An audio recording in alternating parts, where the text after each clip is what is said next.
Hello, guys and gals, and this is part 47 of our reading of Rod Serling's Twilight Zone, 26 Unforgettable Explorations of the Realm of the Supernatural, adapted by Walter B. Gibson. Now, we're going to go over the copyright information, which is clearly on your screen right now. It says Rod Serling's The Twilight Zone is copyright 1963 by Cayuga Productions, Incorporated. Rod Serling's Twilight Zone Revisited is copyright 1964 by Cayuga Productions, Incorporated. All rights reserved. This 1983 edition was published by Bonanza Books, distributed by Outlet Book Company, Incorporated, a Random House company, and the address is there if you want it. This book was previously published as two separate works entitled Rod Serling's The Twilight Zone and Rod Serling's Twilight Zone Revisited, printed and bound in the United States of America, and the Library of Congress information is there if you want it. Anyways, in the last one, Jolly Roger died, was killed, or something. Anyways, so now there has been a lot of change to the island. Lots of people moving in and out, and now there are actually people in the fortress part where Jolly Roger lived. And now maybe we'll find out a little bit more about the ghost.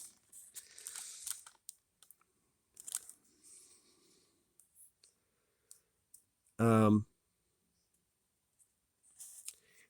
me a sec. We're going to start back here.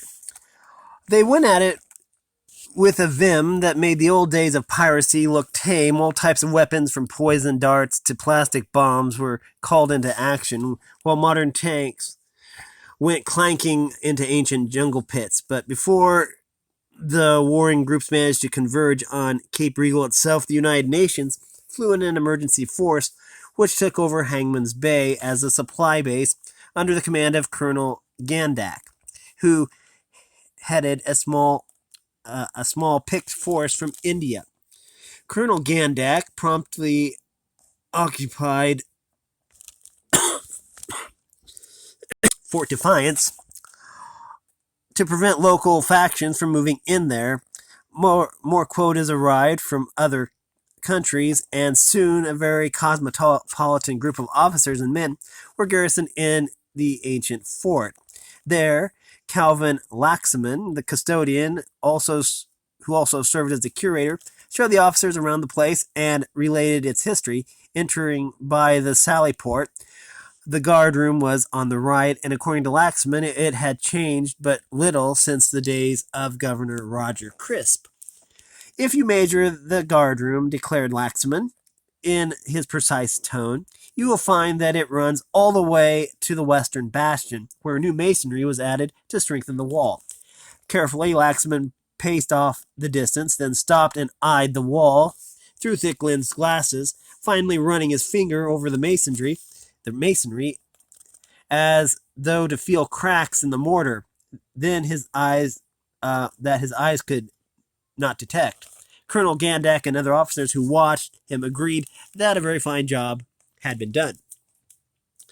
We think that this was done immediately after Jolly Roger died, asserted Laxman, because of earthquakes that called for immediate repairs, but maybe it was of later date. However, we have restored the guardroom as it was in the time of Governor Crisp, even including the original bell found here. Laxman gestured to the doorway, where an old-fashioned bells of various sizes were hung in a row. Each bell was equipped with a clapper, and attached to the bells were strands of smooth, thin rope that ran through holes in the guardroom ceiling. Okay, let's just check, make sure. Okay. Special hemp, Laxman pointed out, identical to the kind used 3 centuries ago before Manila hemp became famous the same. He added pointedly, as we used to hang the pirates, the rope runs down from the governor's apartment as in the old days. In addition to its ancient benches, the guardroom now was furnished with army cots and folding chairs that the UN detachment had brought with them. Colonel Gandak was keeping 100 men here, so to be on immediate call if needed down in the town of Cape Regal, where most of the emergency forces was stationed. Across the corridor from the guard room was the courtroom, where the crew of the Falcon and other accused men had been tried. There, the old benches had been restored, and Laxman gave a description of the average trial procedure, making it graphic by constantly gesturing to the portrait of a broad-faced man with sunken features that glowered down upon the judges' seats. A very fine portrait of Governor Roger Crisp, declared Laxman methodically, very lifelike. So they say, though we have some reports only through word of mouth over many years. But why, asked General Gandak, would the governor's picture have been hanging here? To make the judges remember that he had the final say, stated Laxman. When his picture failed to do so, the governor would make his final say in person. The UN officers exchanged knowing smiles at that. Apparently, Governor Crisp had run everything his own way, just as every warring faction in the Republic of Magombo was trying to do right now. Laxman conducted the officers through a maze of narrow passages, low archways, and steep stairways that doubled back on themselves. These were hollowed in the masonry, and at various levels they opened into large rooms, many with narrow slitted windows. One, which had served as an armory, was now filled with a display of antique weapons, another as a museum, containing many old-time uniforms, including several of Crisp's own fanciful design. There were several barrack rooms where Colonel Gandak decided to station some of the UN troops, and a well-located room with several doorways, so nicely furnished in antique style that Gandak chose to use it as officers' quarters, a choice that Laxman very solemnly approved. It says Deputy Governor Hervey used this room, he said, but according to accounts, Jolly Roger was always coming in and out, telling Hervey what to do.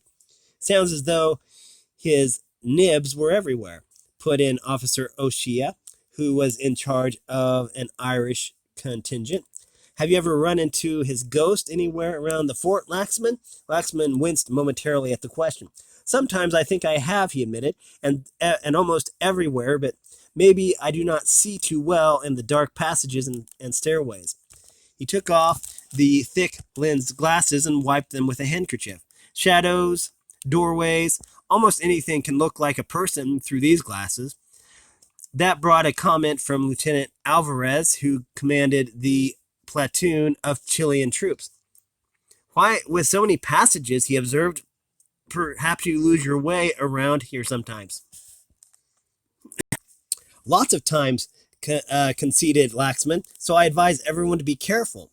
If lost, keep going, and you will always come out somewhere. Now, I will usher you to the governor's apartment.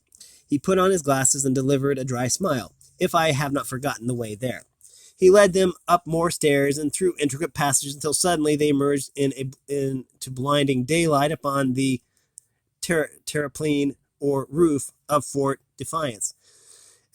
After their eyes became accustomed to the glare, the UN officers noted that there were several stairways opening onto the roof, along with one wide doorway leading to a ramp, so that cannon could be hauled up from within the fort. Various antique cannon were already set in embrasures along the parapet of the roof, all pointed so that they commanded the open sea as well as Hangman's Bay.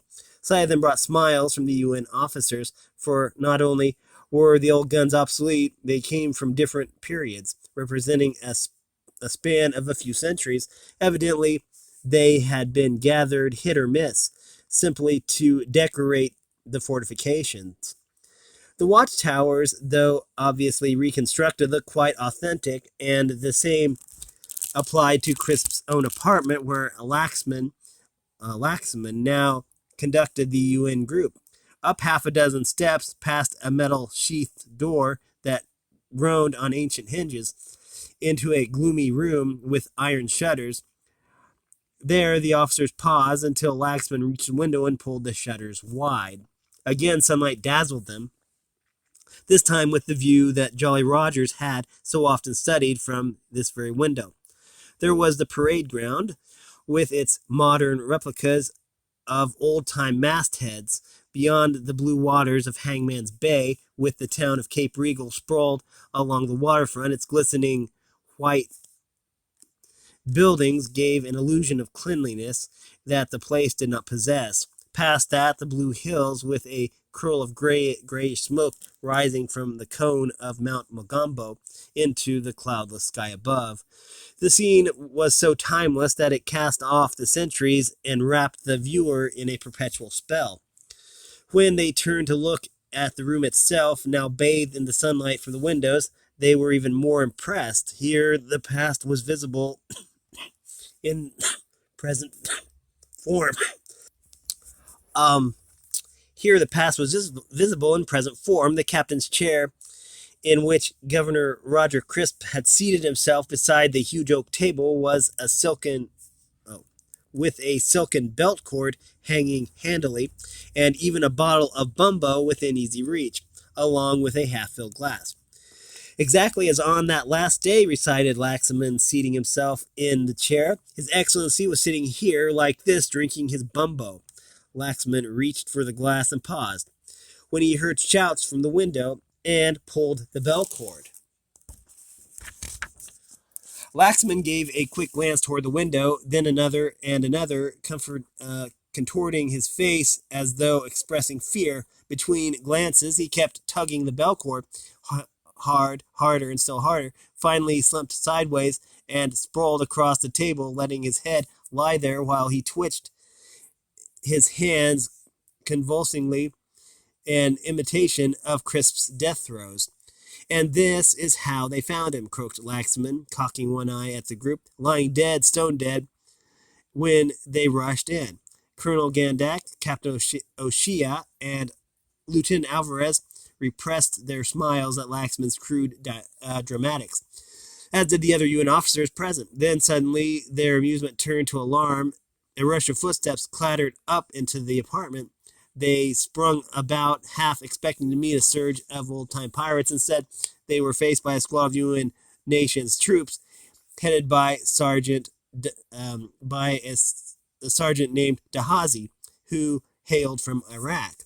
"We heard the bells down in the guardroom, sir," reported Dahazi, saluting General Gandak. "It sounded like an emergency call, so I brought a full squad up here." "Quite rightly," approved Gandak, "but it is merely a test." He glanced sharply at Laxman. "Or a mistake." "A mistake?" Laxman apologized. "I should have remembered that the bells were recently connected, as in the old days." You can leave them that way," decided Colonel Gandak in a milder tone. It's a good way to signal the guardroom." That day, the UN peacekeeping force really took over Fort Defiance, and beginning with the night, the ghosts started to walk. Not that Colonel Gandak and his hand-picked garrison realized it right away. Far from it, the discovery was gradual, because it took a week or more for enough persons to notice odd happenings and spread the word. At that, the rumor might have been confined to different contingents, in which case they would have dwindled proportionately, except for the fact that the officers all shared the same quarters and talked one another's language. In their Commodius's room, with half a dozen doorways and as many alcoves, the UN officers discussed all sorts of minor subjects, one of which, namely ghosts, was due to grow to major proportions. Lieutenant Alvarez triggered the subject with a query.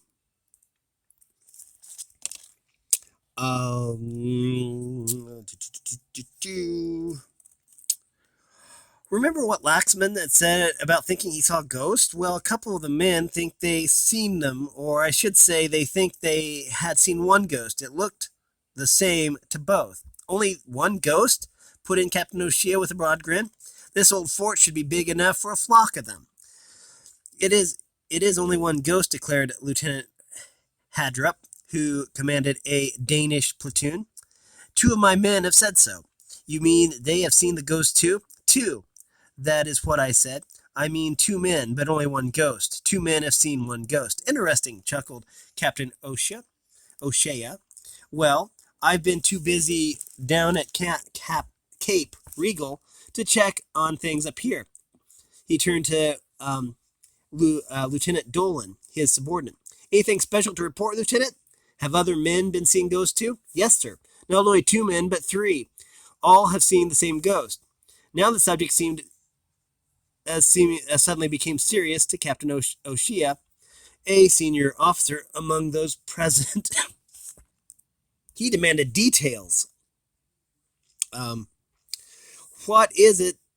What is these enlisted men see? He inquired. Captain O'Shea wanted answers, and he got them, all of a pattern. In each instance, a soldier, whatever his nationality, had been going up steps along a passage or through an arch when he had halted, startled by the sight of a skull-faced figure barring his path. Always the follow-up had been the same. The soldier had done a double take and the thing was gone, but each viewer had gained the same impression that of a figure in a garish uniform with a plumed hat and a whitish cape trailing from his shoulders. Above all, the sunken countenance of Governor Crisp, alias Jolly Roger. That was enough for Captain O'Shea. These men, he asserted, have been listening to crazy tales of old Jolly Roger. Sorry, sir, put in Lieutenant Dolan, but I questioned them on that very point. They knew nothing at all about it. Then they've seen those uniforms up in the museum.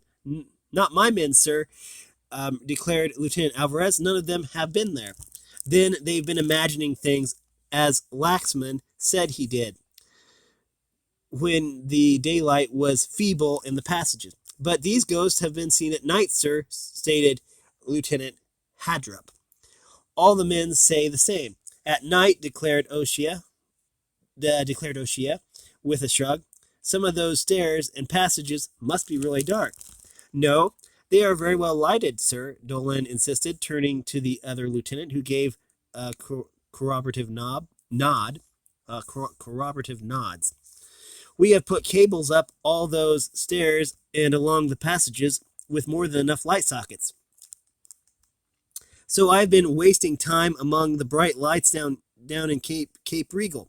I should have been up here to enjoy the brighter lights of Fort Defiance. Those I must see. Show me. They showed Captain O'Shea.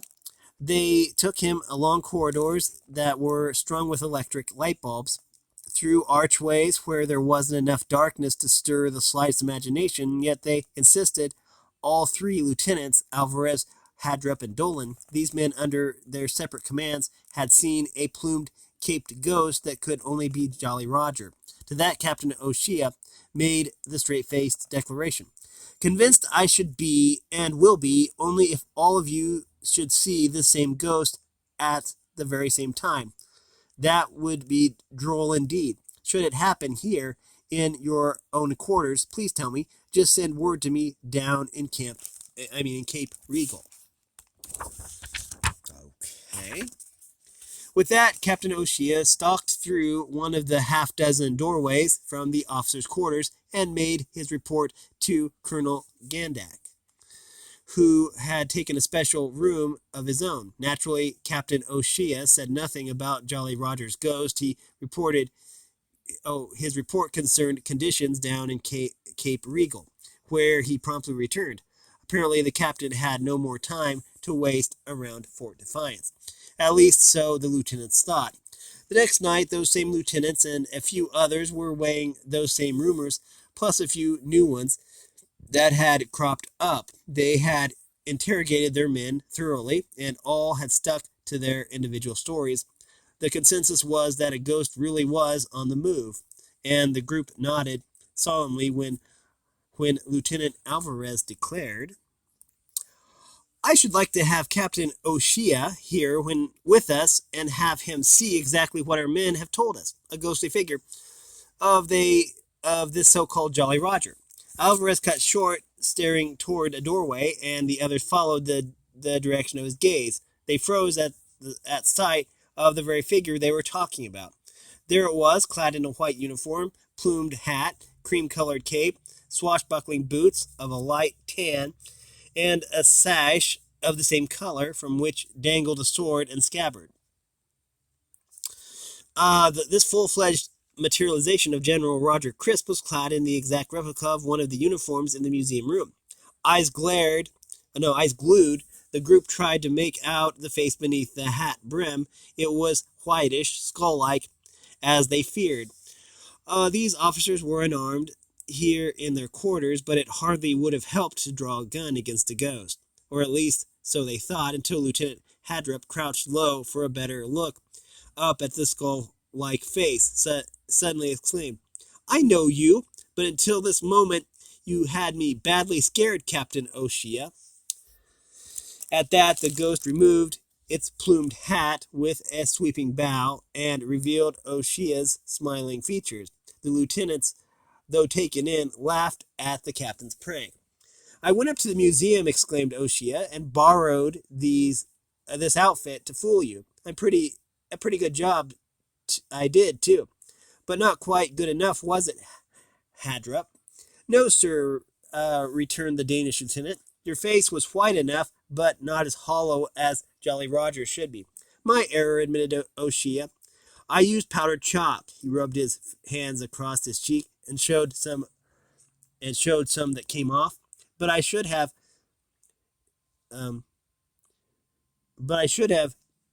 kept the hat brim lower to cut off the light. I practiced it, but not enough." O'Shea stepped towards a corner of the room, putting on the hat and pulling it down at a rakish angle. "Let's see how it looks in the mirror," he said. "Why, it's perfect. A wonderful skull effect." He leaned forward to study the face before him, then swung to the Danish lieutenant. "What would you say, Hadrup?" "I would say, sir," Hadrup laughed, "that you were not looking into the mirror because it is in the next alcove. You were looking into an empty doorway." Captain O'Shea swung about, did a double take of his own at the sight of the empty doorway. Almost frantically, he whipped off the plumed hat and cream-colored cape and flung them on the table, following with the sash and sword. "So help me," he exclaimed. "I thought I was looking into a mirror. I saw a figure like mine, its face a skull." "And now, Captain," interposed Lieutenant Alvarez with a chuckle, "you are giving us that stuff you call blarney." "But I am not. I saw myself. Or so I thought, and when I looked again just now, the figure was gone." O'Shea looked about appealingly. "Won't somebody believe me?" "I believe you, sir." The new speaker was Lieutenant Ahmed, in charge of a small Egyptian detachment. "As you turned from the doorway, I saw a figure much like yours, but the plume was on the other side of the hat. The stock of the collar was higher, and the sash was yellow, not tan. Then it was gone in a flash." Ahmed's calm manner, his facial expression as immobile as that of the Sphinx, made his words impressive. "We've both seen Jolly Roger," exclaimed O'Shea. Then to the others, "Come on. What are you waiting for? It's up to us to track him down." O'Shea led the charge to the doorway and up a fan-shaped staircase at the end of a short passage. At the top, the corridors diverged, but some officers took the one to the left. Others followed the route to the right, so they continued, splitting a few more times until suddenly they all emerged like so many mice from their holes, arriving at the broad roof of the fort from different and well-separated outlets. The sight of so many officers in varied uniforms rather startled the lone sentry who was pacing the roof. The moonlight was clear, and the flaring summit of Mount Mogombo added a lurid cast to the sky so that the faces were readily recognizable, and the sentry had no need to challenge the excited officers. Instead, they pummeled him with questions, asking if he'd seen anyone in a uniform like the one that Captain O'Shea now wore. The sentry insisted that he had seen no one at all, either in or out of uniform.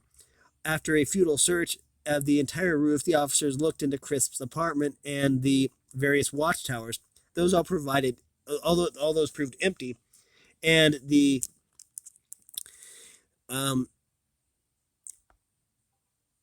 and the officers went back to their quarters, where O'Shea discarded the rest of the Jolly Roger uniform and disclosed his own beneath.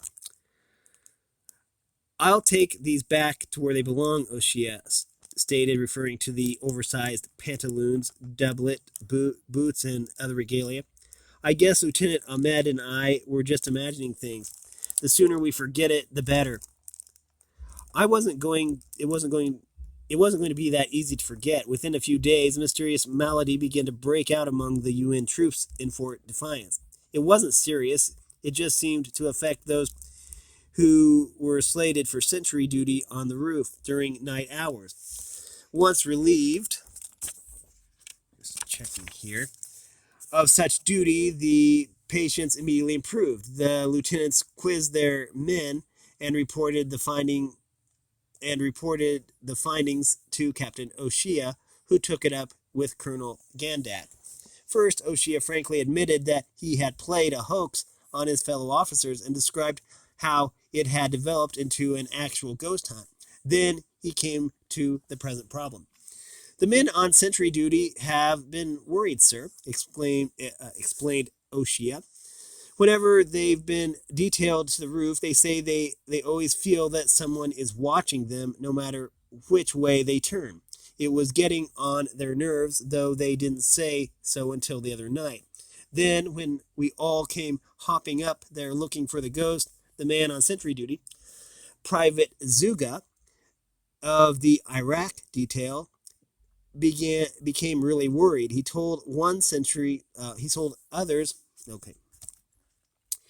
others what had happened, and now they expect a ghost to come up behind them, tap them on the shoulder, or maybe pitch them off the parapet. It's that bad, Colonel. And what would you propose to do about it? Why not remove all sentries from the roof? The fort is in no danger, while the Magumbians are fighting one another." "I have a better idea," Gandak decided. "We'll double the sentries, putting 2 men in a shift. As they keep pacing back and forth, each will be facing the direction the other is coming from. If there is any danger, ghostly or human, one will be sure to see it." The colonel's plan was put into immediate effect, and it worked to perfection until a night that Mount Magumbo was rumbling ominously and spouting flames lavishly. Down in the guardroom, Sergeant Dahazi was in charge of 30 men who were playing cards and writing letters home when a sudden jangle sounded above the guardroom door.